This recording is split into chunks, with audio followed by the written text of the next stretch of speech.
తెలంగాణ రెండు చోట్ల ప్రతిపక్ష నాయకులు మాజీ ముఖ్యమంత్రులు అయిన జగన్ కేసీఆర్ రాజకీయం ఒకలాగానే సాగుతుంది.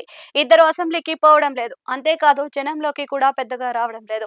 కేసీఆర్ ఓటమి తరువాత ఎర్రవల్లిలోని తన ఫామ్ హౌస్ కే పరిమితం అయ్యారు. అడపాదడపా అక్కడే పార్టీ మీటింగ్స్ ని కూడా నిర్వహిస్తూ ఉన్నారు. ఇక అసెంబ్లీ సమావేశాలకు బీఆర్ఎస్ ఎమ్మెల్యేలు హాజరవుతున్నారు. హరీష్ రావు, కేటీఆర్ ఇద్దరు నిలదీస్తున్నా ఆ ప్రభావం అయితే అంతగా కనిపించడం లేదు. అలాగే ఈ ఇద్దరు నేతలు తెలంగాణలో పర్యటిస్తున్నారు. ఆ బీఆర్ఎస్ బలోపేతానికి కృషి కూడా చేస్తున్నారు. కానీ రేవంత్ రెడ్డి దాటికి గులాబీ పార్టీ అయితే పెద్దగా ఆనడం లేదని అంటున్నారు. ఇక ఏపీలో చూస్తే జగన్ కు కూడా బెంగళూరు నుంచి తాడేపల్లికి వస్తూ ఉన్నారు. అక్కడ వీలైనప్పుడల్లా పార్టీ మీటింగ్స్ ను నిర్వహిస్తూ ఉన్నారు. ఆ మీదట ఆయన పార్టీ నాయకత్వానికి పని చెబుతూ ఉన్నారు. పోరాటాలు అన్ని వారి చేతనే చేయిస్తూ ఉన్నారు. పార్టీలోని ఇతర నాయకుల ద్వారానే అంతా నడిపిస్తూ ఉన్నారు. ఇక అసెంబ్లీకి వైసీపీ దూరంగా ఉంటుంది. మండలికి మాత్రం హాజరై అక్కడ కూటమిని ఎదుర్కొంటుంది.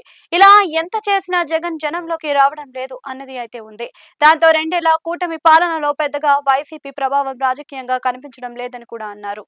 ఇక కేసీఆర్ కి కానీ జగన్ కి కానీ అనేక సార్లు ప్రకటనలు అయితే చేశారు. తాము జనంలోకి వస్తున్నామని పార్టీ మీటింగ్లను చెప్పారు. అయితే అవి ఆచరణలో మాత్రం జరగలేదు. జగన్ అయితే జిల్లాల పర్యటనలు చేస్తామని చెప్పారని పార్టీ వర్గాల బొగట.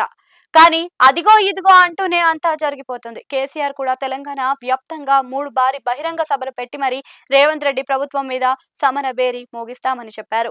కానీ అది కూడా జరగలేదు. అయితే ఇప్పుడు ఒక ప్రచారం అయితే బీఆర్ఎస్ వర్గాల నుంచి వస్తుంది. తొందరలోనే కేసీఆర్ బస్సు యాత్ర చేస్తారు అని. ఆయన తెలంగాణ వ్యాప్తంగా రాష్ట్రం అంతటా బస్సులో తిరిగి జనంతోనూ పార్టీ జనంతోనూ మమేకం అవుతారు అని అంటున్నారు.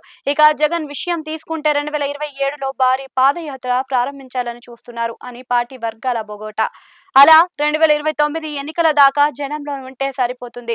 అప్పటికి కూటమి ప్రభుత్వం మీద పూర్తి వ్యతిరేకత వస్తుందని, జనంలో ఆ ఇంపాక్ట్ అనేది కనిపిస్తుంది అని భావిస్తూ ఉన్నారు అని అంటున్నారు.